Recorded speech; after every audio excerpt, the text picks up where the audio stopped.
हतो वः प्राप्स्यसि स्वर्गं जित्वा वा भोक्ष्यसे महीम्। हतो वः प्राप्स्यसि स्वर्गं जित्वा वा भोक्ष्यसे महीम्। तस्मादुत्थित कौन्तेय युद्धाय कृत निश्चया। So hello and welcome to the Divine Word of Education. I am your mentor Kartikeya Shukla. और जैसा कि गीता का ज्ञान है आज के लिए तुम्हारे लिए कि क्या है कि यदि तुम युद्ध में मारे जाओगे, श्री कृष्ण अर्जुन से कहते हैं कि यदि तुम युद्ध में मारे जाओगे तो तुम्हें स्वर्ग की प्राप्ति होगी, और यदि तुम जीत जाओगे तो तुम पृथ्वी पर राज करोगे। ठीक है, इसका मतलब ये कि तुमको मैं कोई, फिर से कह रहा हूं, मैं कोई तुमको युद्ध लड़ने नहीं भेज रहा। ठीक है, इसका मतलब ये कि जो भी तुम्हारी तैयारी चल रही है, तुम्हारे ड्रीम्स को लेके जो भी तुम लड़ रहे हो, ठीक है, अगर तुम उसमें फेल हो जाओगे तो तुम्हें स्वर्ग की प्राप्ति होगी। मतलब तुम्हें क्या होगा, तुम्हें एक अंदर से आनंद की भूति होगी कि चलो मैंने अपनी मेहनत तो सफल की, मैंने अपनी मेहनत जो की है, भले ही हम फेल हो गए हैं कोई बात नहीं, लेकिन हमने जो मेहनत की तुम्हें पूर्णतया निश्चय मिलेगा, तुमको पूर्णतया ही सब कुछ, मतलब कह सकते हो उसको क्या कहते हैं, सेटिस्फैक्शन मिलेगा। ठीक है, कहा जाता है ना कि फेलियर वही होता है जिसने ढंग से प्रैक्टिस की होती है। हाँ, वो बात है ना, फेल हो गया कोई बात नहीं, लेकिन सक्सेस भी तो मिलेगी। ठीक है, तो कहने का मतलब ये है कि कौन्तेय पुत्र यानी हे अर्जुन, मैं तुमको कह रहा हूँ हे पुत्र, ठीक है, तुमको क्या करना है, सोच समझ करके पूरा युद्ध में अपने आप को झोंक देना है। आई बात समझ में, तभी तुम क्या होगे, सफल हो पाओगे। ओके, तो चलिए तुम्हारे लिए आज का जो गीता का सार था, तो आज हम पढ़ रहे हैं बायोटेक्नोलॉजी एंड इट्स एप्लीकेशन के लिए हमारा जो आज का थर्ड लेक्चर है। ठीक है, तो हमने इसमें क्या क्या चीजें पढ़ ली थी। हमने पढ़ लिया था कि सर बीटी कॉटन होती है, क्या होती है, बीटी कॉटन होती है। ठीक है, हमने पढ़ा बीटी कॉटन का कैसे पूरा प्रोसीजर हो रहा है, बैसिलस तुरिनजेनेसिस था। ठीक है, वो सारी चीजें हमने इसमें पढ़ ली थी। फिर हमने कल ये भी बात की थी कि टोबैको में जो डिसीज हो रही थी, कौन सी डिसीज हो रही थी, रूट नॉट डिसीज। कौन सी डिसीज थी, रूट नॉट डिसीज थी। तो ये डिसीज के पीछे क्या रीजन हो रहा था, क्या रीजन था, कौन सा वो था, नेमाटोड। कौन सा नेमाटोड था, नेमाटोड का नाम मेलोडी गाइने इनकॉग्निटा।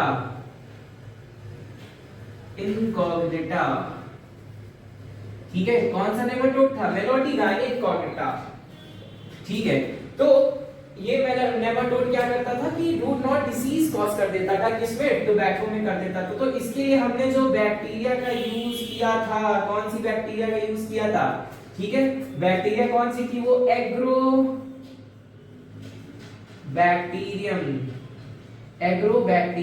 ट्यूमीफेरम थी। कौन सी थी, ट्यूमीफेरम थी। आई बात समझ में। तो इस बैक्टीरिया का यूज करके हमने क्या बनाया था, रिकॉम्बिनेंट बनाया था, जिसमें हम इसमें क्या कर रहे थे, इसमें सिंगल स्ट्रैंडेड आरएनए को डबल स्ट्रैंडेड आरएनए में चेंज कर दे रहे थे, जिससे जो है प्रोटीन फॉर्मेशन नहीं हो पा रहा था। ठीक है, ये था हमारे लिए क्विक रिवीजन। अगर तुम्हें नहीं याद है, नहीं पढ़ पाए थे किसी भी कारणवश, तो कृपया करके हाथ जोड़ के सभी ने निवेदन है, जैसे एप्लीकेशन लिखते हो ना, सेवा में श्रीमान फला फला, ठीक है, उसी तरह से हाथ जोड़ के सभी ने निवेदन है, कृपया जा करके पुरानी वीडियो से रूबरू हो। ठीक है, और आगे तभी बढ़ेंगे जब पीछे सारी चीजें हम लोग कर लेंगे। ठीक, तो चलिए आज जो हम पढ़ने जा रहे हैं बहुत ही अच्छा टॉपिक है अकॉर्डिंग टू योर एनसीईआरटी। ठीक है, क्या टॉपिक का नाम है, biotechnology in field of medicine. Biotechnology in field of medicine. ठीक है, ये है हमारा आज का टॉपिक। तो कहने का मतलब ये है कि बायोटेक्नोलॉजी को हम एज अ मेडिसिनल पर्पस कैसे इस्तेमाल करने चाह रहे हैं। ठीक है, तो फॉर एग्जांपल एक चीज आपको बता दें, आपकी एनसीईआरटी में क्लियरली ये थ्योरेटिकल फॉर्म में मेंशन है कि थ्योरेटिकल फॉर्म में क्या मेंशन है कि अभी तक मेडिकल फील्ड में केवल 30 रिकॉम्बिनेंट्स बनाए गए हैं। 30 रिकॉम्बिनेंट्स बनाए गए हैं मेडिकल फील्ड में। किसमें, मेडिकल फील्ड में 30 रिकॉम्बिनेंट्स बनाए गए हैं वर्ल्ड वाइड, मतलब ऑल ओवर दी वर्ल्ड। कितने बनाए गए, 30, जिसमें से 12 जो है, 12 रिकॉम्बिनेंट्स जो है वो इंडिया में यूज किए जाते हैं। किसमें यूज किए जाते हैं? इंडिया में यूज किए जाते हैं। और सबसे ज्यादा प्रसिद्ध, ख्याति प्राप्त, ठीक है, फेमस जो है वो है आपका the one and only Shri Shri 1008 insulin महाराज। क्या है? इंसुलिन है। चलिए जरा, जब बात हमने इंसुलिन की तो चलिए बात करते हैं इंसुलिन सबसे पहले क्या होता है। क्या होता है इंसुलिन? ठीक है, इंसुलिन जो होगा आपकी बॉडी से सेक्रीट होता है। कहां पे सेक्रीट होगा? एक very famous gland that is your pancreas. ठीक है, पैनक्रियाज से सेक्रीट होता है। ठीक है, पैनक्रियाज से सेक्रीट होगा। और कैसे सेक्रीट होगा ये भी समझ लेते हैं। ठीक है, कैसे सेक्रीट होगा ये भी समझ लेते हैं, देखते हैं। जब बात पैनक्रियाज की करें तो पैनक्रियाज एक ऐसी ग्लैंड है, हेट्रोक्राइन ग्लैंड है। कैसी ग्लैंड है? हेट्रोक्राइन ग्लैंड है। हेट्रोक्राइन ग्लैंड क्या होती है सर? हेट्रोक्राइन ग्लैंड वो होती है जो the gland that functions both endocrine as well as exocrine। ठीक है, as well as exocrine। जब बात हेट्रोक्राइन ग्लैंड पैनक्रियाज की जाती है तो पैनक्रियाज तीन चीजों का बेसिकली सेक्रेशन करती है। एक तो पैनक्रियाज जो होगी वो क्या बनाएगी? Pancreatic juice. क्या बनाएगी? Pancreatic juice. और पैनक्रियाज जो होता है वो दो सेक्रीशन और करता है। दो सेक्रीशन और करेगा। सबसे पहला सेक्रीशन है ग्लाइकोजन का। किसका? ग्लाइकोजन का। और दूसरा सेक्रीशन है हमारे पास यही, क्या? इंसुलिन। क्या है? इंसुलिन है। चलिए अब समझते हैं कि ये ग्लाइकोजन और इंसुलिन एक्चुअल में क्या होता है। जब बात हमने ग्लाइकोजन की है, किसकी की है? ग्लाइकोजन की है, तो ग्लाइकोजन में क्या प्रेजेंट होगा? ग्लाइकोजन का फंक्शन क्या होता है कि हमारे जो ब्लड में शुगर है, शुगर लेवल इन ब्लड, हमारे जो ब्लड में शुगर लेवल है उसको क्या करेगा? उसको बढ़ाने का काम कौन करता है? ग्लाइकोजन करता है। और जब बात इंसुलिन की करते हैं तो शुगर लेवल इन ब्लड को डिक्रीज करने का काम कौन करता है? इंसुलिन करता है। कौन करता है? इंसुलिन। अब यहीं पे बात कर लेते हैं जो शुगर की समस्या जिनको होती है, बीमारी जो होती है शुगर, बेसिकली उसमें क्या होगा? उसमें ये होगा कि इंसुलिन जो होगा वो किसी तरह से एक्टिव नहीं हो पाता है। इंसुलिन एक्टिव नहीं हो पाएगा तो ब्लड का शुगर जो होगा वो गिरेगा ही नहीं। ब्लड का शुगर ब्लड में जो शुगर लेवल होगा वो इंक्रीज ही रहेगा। इसलिए क्या किया जाता है? एक इंसुलिन के डोज लगाए जाते हैं, इंसुलिन के डोजेस दिए जाते हैं शुगर पेशेंट को। आई बात समझ में? इंसुलिन के डोज दिए जाते हैं। तो वही उसी इंसुलिन का निर्माण कैसे हुआ ये चीज हमें पढ़नी है। क्या करना है? ये चीज हम पढ़ेंगे। चलिए देख लेते हैं एक बार। हम बात कर रहे हैं इंसुलिन के बारे में, तो चलिए सबसे पहले एक बार ये देख लेते हैं कि इंसुलिन का बेसिकली स्ट्रक्चर होता कैसा है। ठीक है, इंसुलिन का स्ट्रक्चर कैसे होगा? इंसुलिन जो बेसिकली होता है वो कुछ इस तरह से होता है।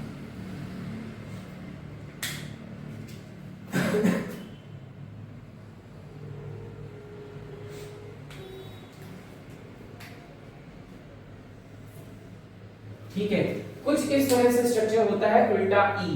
ठीक है, ई आप लोग ऐसे बनाते हैं इंग्लिश में। ठीक है, तो उल्टा ई इस तरह से स्ट्रक्चर होता है इंसुलिन का। ठीक, अब समझते हैं इसमें कौन कौन सी क्या चीजें हैं। ठीक है, ये वाली जो ब्लू लाइन से आप देख रहे हैं इस स्ट्रक्चर को कहा जाता है, इसको कहा जाता है ए चेन। क्या कहते हैं? बेसिकली इसको लिख लो, इसको कहते हैं ए पेप्टाइड चेन। ये क्या है? ए पेप्टाइड चेन। ठीक, और ये जो पूरी ब्लैक वाली आप देख रहे हैं इसको कहा जाता है सी पेप्टाइड चेन। ये कौन सी चेन है? सी पेप्टाइड चेन है। और ये जो आप रेड वाली पूरी लाइन देख रहे हैं इसको बोला जाता है बी पेप्टाइड चेन। ठीक, तो ए पेप्टाइड चेन, फिर बी पेप्टाइड चेन, और ये वाली कौन सी हो गई? C peptide chain. कौन सी हो गई? C peptide chain. ये तीनों चेन तुम्हारे पास आ गई। कौन कौन सी? A peptide chain, B peptide chain और सी पेप्टाइड चेन। जब ये तीनों पूरे ऐसे स्ट्रक्चर में होती है तो इंसुलिन की इस स्ट्रक्चर को कहा जाता है प्रो इंसुलिन। क्या कहा जाता है? Pro insulin. मतलब या फिर इसको कह सकते हो इमेच्योर इंसुलिन। ठीक, एक नाम तुम इसको और दे सकते हो, इनएक्टिव इंसुलिन। ठीक, सबसे पहले तो क्या काम होगा कि इस इंसुलिन के स्ट्रक्चर को ही हम क्या करेंगे, पहले एक्टिव करेंगे। नेचुरली ये कैसे एक्टिव होता है वो समझ लो। At a time of maturation, क्या बोला हमने, मैच्योरेशन के टाइम पे, at a time of maturation के टाइम पे आपकी ये वाली जो चेन है, सी वाली चेन, ये अपने आप क्या हो जाती है, डीनेचुरलाइज हो जाती है, या तो कह सकते हैं इसको डिलीट हो जाती है, ये हट जाती है। और एक मैच्योर इंसुलिन का जो स्ट्रक्चर होता है उसमें केवल दो चेन होती है, ए चेन और दूसरी वाली चेन का नाम है तुम्हारा बी चेन। ठीक है, ए चेन और बी चेन। एक बहुत इंपॉर्टेंट बात बताना हम यहाँ पे भूल गए कि दोनों चेन्स के बीच में डाइसल्फाइड लिंकेज होती है। कैसे लिंकेज होती है, डाइसल्फाइड लिंकेज। ये जो तो मैंने ऐसे करके स्ट्रक्चर बनाए हैं, ये दो एस हैं, ठीक है, ये क्या है, दो एस हैं, इनको कहा जाता है डाइसल्फाइड लिंकेज। क्या कहा जाता है, डाइसल्फाइड लिंकेज कह लो या बॉन्ड कह लो। दो सल्फर के बॉन्ड है, इसके क्या हो गया, डाइसल्फाइड बॉन्ड। इधर देख लो, सेम थिंग इधर देख लेते हैं। ठीक है, एक मैच्योर इंसुलिन में क्या होगा, डाइसल्फाइड बॉन्ड भी होगा ऑब्वियसली। ठीक है, चलिए, तो ये वाले का नाम क्या हो गया, मैच्योर इंसुलिन हो गया। क्या हो गया, मैच्योर इंसुलिन। ये लीजिए, बात खत्म, मैच्योर इंसुलिन हो गया। अब यही हमारी बॉडी से रिलीज होता है। क्या होता है, ये हमारी बॉडी से क्या करेगा, रिलीज होगा। अब कहानी में ट्विस्ट ये है कि जब साइंटिस्ट क्या कर रहे थे, साइंटिस्ट इंसुलिन बना रहे थे, तो किसी कारणवश वो क्या कर पा रहे थे, वो इस वाली चेन को रिमूव नहीं कर पा रहे थे। और जब तक ये चेन रिमूव नहीं होगी, वो प्रो इंसुलिन तो बना जा रहा था, लेकिन ये वाली चेन रिमूव नहीं हो पा रही थी। और जब तक ये वाली चेन रिमूव नहीं होगी, हमारे पास एक मैच्योर इंसुलिन नहीं बन पाएगा। ठीक है, तो इसका क्या सॉल्यूशन आ सकता था, साइंटिस्ट ने बहुत दिमाग लगाया, और दिमाग लगाने के बाद उन्होंने एक निष्कर्ष, एक सॉल्यूशन दिया। और वो सॉल्यूशन ये था कि इन्होंने क्या किया, इन्होंने सोचा कि क्यों ना हम एक काम करें। इन्होंने दो मैच्योर इंसुलिन लिए अलग अलग, कौन कौन से, इन्होंने बैक्टीरिया का कौन सा यूज किया, ई कोलाई बैक्टीरिया 1 लिया। ठीक है, एक ई कोलाई बैक्टीरिया लिया और दूसरी भी बैक्टीरिया जो ली वो भी ई कोलाई ही थी। ठीक है, इन्होंने कहा दो बैक्टीरिया ले ली, ई कोलाई लिया और ई कोलाई लिया। ठीक है, दोनों ई कोलाई बैक्टीरिया लिया। ठीक है, जो पहले वाली थी उससे इन्होंने निकाल लिया कौन सी चेन, उससे इन्होंने निकाल ली ए चेन, उससे इन्होंने निकाली ए पेप्टाइड चेन। और फिर दूसरी ई कोलाई से इन्होंने ले लिया कौन सी चेन ले लेंगे, बी पेप्टाइड चेन ले ली। ठीक है, इन्होंने ले ली भाई साहब बी पेप्टाइड चेन। चलिए आगे देखते हैं। अब देखिए, बी पेप्टाइड चेन हो गई और ए पेप्टाइड चेन हो गई। अब क्या करा इन्होंने, ये लोग बना लिया इन्होंने रिकॉम्बिनेंट। ठीक, रिकॉम्बिनेंट बन गया। लिंकेज कौन सी बताई, very good, disulphide linkage, disulphide linkage. ठीक, और क्या नाम दिया, ऊपर वाला था ए पेप्टाइड और दूसरा वाला क्या था, B peptide. Very good.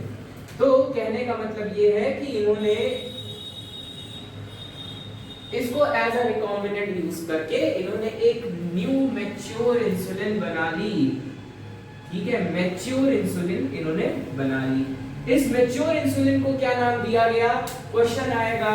Mature insulin को नाम दिया गया, जो बनाई गई थी उसको नाम दिया गया ह्यूमोलिन। ठीक है, ह्यूमोलिन, होमोलिन या फिर होमो इंसुलिन, जो बन करे बोल सकते हो। ठीक है, आगे बात समझ में। तो इसी के डोजेस लगाए जाते हैं eight a time of sugar जब हाई हो जाती है बॉडी में, ब्लड में सॉरी। ठीक है, तो क्या हुआ, ये बनाया गया था पूरा हमारा इंसुलिन। और एक क्वेश्चन ये भी आता है कि सबसे पहले किसने इंसुलिन का निर्माण किया था, तो एक अमेरिकन कंपनी है, अमेरिकन कंपनी, अमेरिकन कंपनी जिसका नाम है इलीलिली। ठीक है, क्या नाम है? इलीलिली। जैसे तुम लोग एक दूसरे को चिढ़ाते हो ना टिली करके, वैसे ये कंपनी का नाम है इलीलिली कंपनी।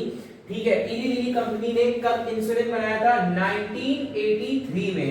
1983 में सबसे पहले ह्यूमन इंसुलिन का निर्माण हुआ था इलीलिली कंपनी द्वारा। एक ऐसी कंपनी थी, अमेरिकन कंपनी थी, और कब निर्माण हुआ था? 1983 में हुआ था। आई बात समझ में? क्वेश्चन आ सकता है, इसको ध्यान से समझ लेना। सो आपकी एनसीईआरटी में लाइन मेंशन है that the Eli Lilly company Eli Lilly and American company synthesized the first genetically modified insulin. ये कैसी इंसुलिन है?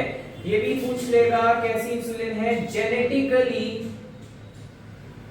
Modified insulin. कैसी इंसुलिन है? जेनेटिकली मॉडिफाइड इंसुलिन है। कैसी इंसुलिन है? जेनेटिकली मॉडिफाइड है। जीएमओ और जीएम वगैरह तुमको बताया था ना, जेनेटिकली मॉडिफाइड जीन्स। तो कैसी इंसुलिन है? जेनेटिकली मॉडिफाइड इंसुलिन है। और एक लास्ट लाइन और लिखी है, मेजर चैलेंज वर प्रोड्यूसिंग मैच्योर इंसुलिन। जैसा मैंने तुमको बताया कि इनके पास एक बहुत बड़ा चैलेंज आ रहा था कि वो क्या कर पा रहे थे, वो सी वाली जो चेन थी उसको रिमूव नहीं कर पा रहे थे। तो इन्होंने क्या किया, दो ई कोलाई का यूज किया। एक से उन्होंने ए पेप्टाइड चेन ले ली, दूसरी वाली से बी पेप्टाइड चेन ले ली, और दोनों को साथ में जोड़ दिया। आगे बात समझ में? तो इनसे क्या हुआ? ह्यूमन इंसुलिन का फॉर्मेशन हो गया। ठीक, तो ये था तुम्हारा जो इंसुलिन था, हमने उसके बारे में पढ़ लिया।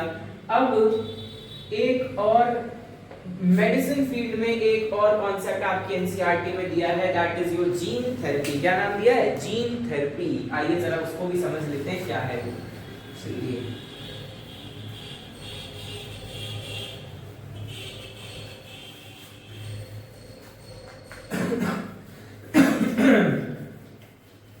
देखते हैं क्या था जीन थेरेपी का कॉन्सेप्ट। तो बेसिकली हुआ ये कि जीन थेरेपी का मतलब होगा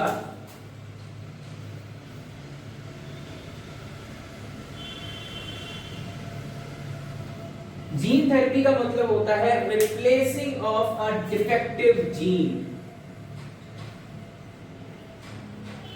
replacing of a defective gene मतलब किसी भी डिफेक्टिव जीन को रिप्लेस करना। और रिप्लेस कैसे जीन से करेंगे? रिप्लेस करते हैं with correct, replacing of a defective gene with a correct gene. ठीक है, विद अ करेक्ट जीन। ठीक है, मतलब कि हमारे बॉडी से किसी भी डिफेक्टिव जीन को रिप्लेस हम कर देंगे with the correct sequence of gene, उसको कहा जाता है जीन थेरेपी। क्या कहा जाता है? जीन थेरेपी कहा जाता है। एक बात और बता दें, कान खोल के सुन लेना यहीं से कि क्या चीज हो रही है इसमें। ठीक है, सबसे पहले फर्स्ट टाइम किया गया था एक 4 साल की लड़की के लिए। फर्स्ट टाइम कब किया गया था? एक 4 ईयर गर्ल, सब लिखा है एनसीईआरटी में, एक 4 साल की लड़की में किया गया था। ये कब किया गया था? 1990 में। कब किया गया था? इन 1990 में। विच वॉज सफरिंग फ्रॉम, ये जो 4 साल की लड़की थी, ये किससे सफर कर रही थी? एक डिफिशियंसी होती है, एडीए डिफिशियंसी। क्या होती है? ADA deficiency. एडीए डिफिशियंसी थी, उससे ये सफर कर रही थी लड़की। इसमें क्या हो रहा था? एक हमारी बॉडी में होता है एडीए जीन। कौन सा जीन था? एडीए जीन था। ठीक, एडीए जीन था।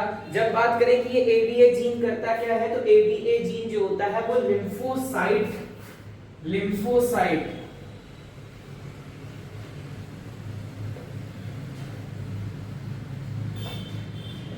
ठीक है, लिम्फोसाइट जो हमारी बॉडी में डब्ल्यूबीसी में प्रेजेंट होता है, लिम्फोसाइट उस पे वर्क करता है और it helps in proliferation of lymphocyte. ठीक है, क्या होता है?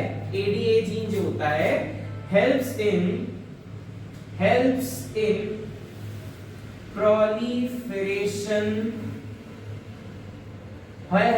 proliferation of what? Proliferation of lymphocyte। ठीक है, तो कहने का मतलब ये है कि ये क्या करता है? लिम्फोसाइट को प्रोलिफरेट करता है। ठीक है। और इसमें क्या था कि इसमें एडीए की डिफिशियंसी थी, ठीक, एडीए डिफिशियंसी थी मतलब ये जीन की कमी थी, या कह लो ये एक जीन ऐसा था जो इसकी बॉडी में डिफेक्टिव था, तो इसी को क्योर किया गया। सबसे पहले एक बात और बता दें कि 3 तरीके हैं इसको क्योर करने के। क्या है?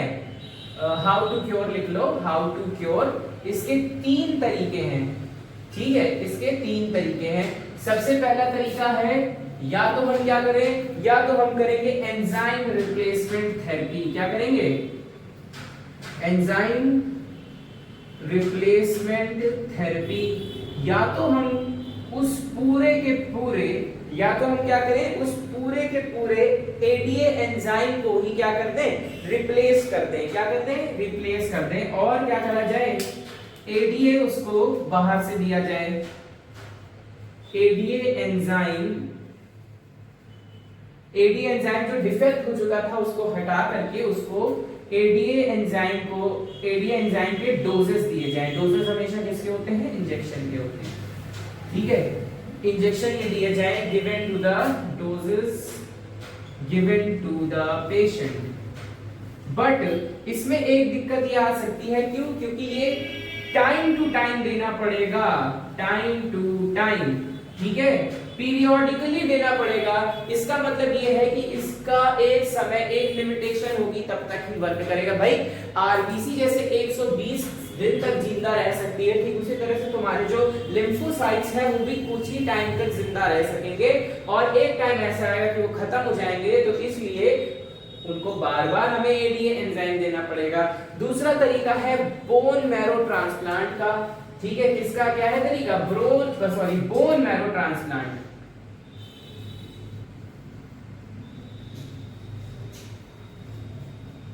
बोन मैरो ट्रांसप्लांट कहने का मतलब ये है कि अगर लिम्फोसाइट बनाने में दिक्कत हो रही तो किसी भी डोनर बोन मैरो को लेकर के हम क्या करें, बोन मैरो ही चेंज कर देंगे अगर हम उसकी, तो फिर वो ब्लड बनाएगी तो साथ में उसमें भी दिक्कत है कि वो भी हमको टाइम टू टाइम चेंज करानी पड़ेगी।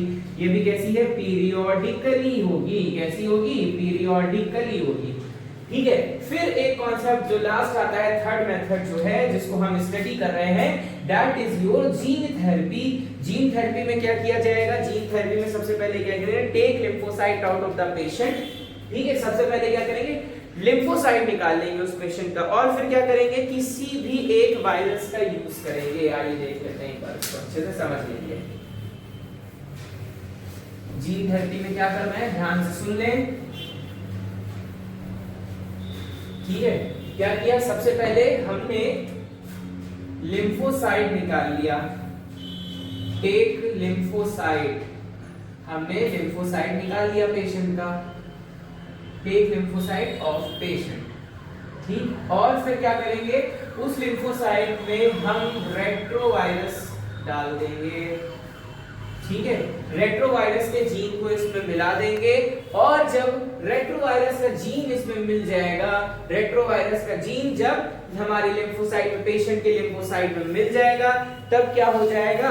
तब लिम्फोसाइट जो होंगी वो हम क्या करेंगे? उसको वापस से पेशेंट में ट्रांसफर कर देंगे। यहाँ पे 2 वायरस ले सकते हो, एक तो तुम्हारा रेट्रोवायरस भी हो सकता है, ठीक है, रेट्रोवायरस भी हो सकता है, और बैक्टीरियोफेज भी हो सकता है। क्या हो सकता है? बैक्टीरियोफेज वायरस, ऐसा वायरस जो बैक्टीरिया में डिसीज करता है, बट हमारे लिए बेनिफिशियल हो सकता है। लिम्फोसाइट हमने क्या किए? फिर लिम्फोसाइट में इसको इंट्रोड्यूस कराया हमारे वायरस को, और फिर किसमें डाल दिया? पेशेंट में वापस से डाल दिया। अब फिर क्या होगा? वो नए जीन सीक्वेंसेस बनाना स्टार्ट कर देगा। इसका भी एक ड्रॉबैक ये है कि ये जो है ये भी हमें टाइम टू टाइम चेंज कराना पड़ेगा। ये भी कैसी है? पीरियोडिकली है। कैसी है? पीरियोडिकली है। आगे बात समझ में? इसलिए अभी तक कोई परमानेंट सॉल्यूशन नहीं मिला है, ठीक है। इसमें हम क्या कर रहे हैं? जीन को रिप्लेस कर रहे हैं। क्या कर रहे हैं? जीन को रिप्लेस कर रहे हैं। अब बढ़ते हैं हमारे एक और नए टॉपिक की तरफ, जिसका नाम है मॉलिक्यूलर डायग्नोसिस। क्या नाम है? Molecular diagnosis. मतलब कि अभी तक हमने पढ़ा था, जब हमने बायोटेक्नोलॉजी यानी इट्स एप्लीकेशन, हमने बायोटेक्नोलॉजी के यूजेस पढ़े थे, तो हमने पढ़ा था कि भाई डिसीज को भी हम डायग्नोस कर रहे हैं। क्या कर रहे हैं? डिसीज को क्या कर रहे हैं? डायग्नोस कर रहे हैं। तो चलिए जरा देख लेते हैं कि मॉलिक्यूलर एक्चुअली में कैसे हम उसको डायग्नोस कर पाते हैं, ठीक है, समझते हैं।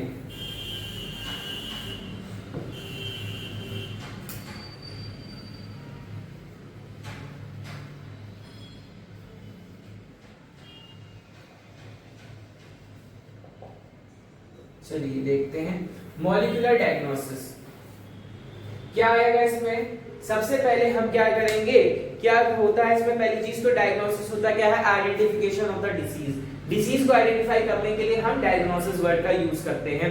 सबसे पहले एक चीज बताइए, कोरोना काल आया था, आप सबने जानते होंगे आरटीपीसीआर के बारे में। आरटीपीसीआर, पीसीआर वर्ड जो है वो क्या है, पढ़ चुके हो। पीसीआर यानी कि क्या, polymerase chain reaction. Polymerase chain reaction, जो क्या कर रहे थे, बड को नाक में डाल रहे थे, नाक से हम कुछ निकाल रहे थे, तो वो क्या करा रहे थे, हम उसका जेनेटिकली पीसीआर कराया जा रहा था। क्या कराया जा रहा था, पीसीआर कराया जा रहा था। नहीं याद होगा, बड से उसको नाक से ब्लड पूरा वो निकालते थे, ठीक, बड के द्वारा, फिर मुंह से निकाला जाता था।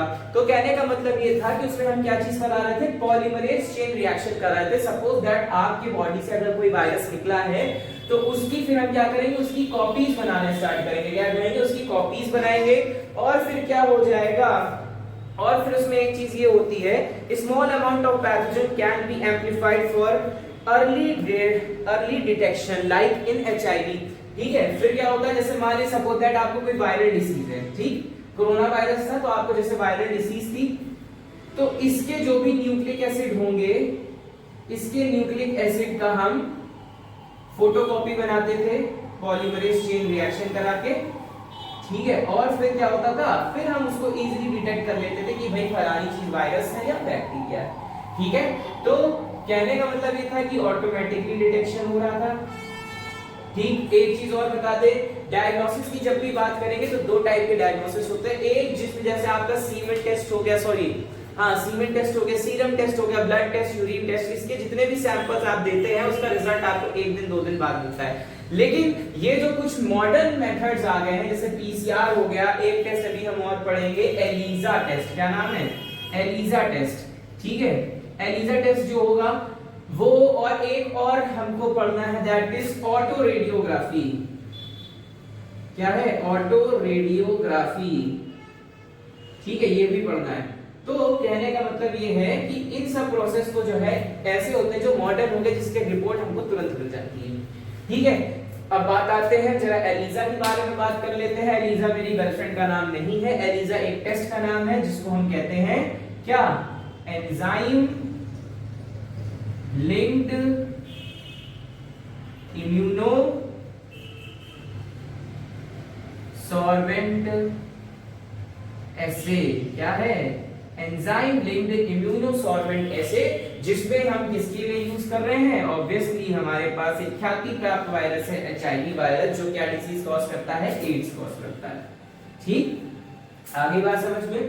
तो एलिजा का बेसिकली हम इसको यूज कर रहे हैं। एक चीज और बता दें, एलिजा को क्या कहा जाता है, एलिजा को कहा जाता है एंटीजन एंटीबॉडी टेस्टिंग। क्या कहा जाता है, एंटीजन, यहां लिख दे रहे हैं, antigen antibody testing, antigen antibody testing. आगे बात समझ में। चलिए अब बात करते हैं ऑटो रेडियोग्राफी की। बेसिकली इसमें हम क्या ऑब्जर्व करते हैं, जीन म्यूटेशन ऑब्जर्व करते हैं।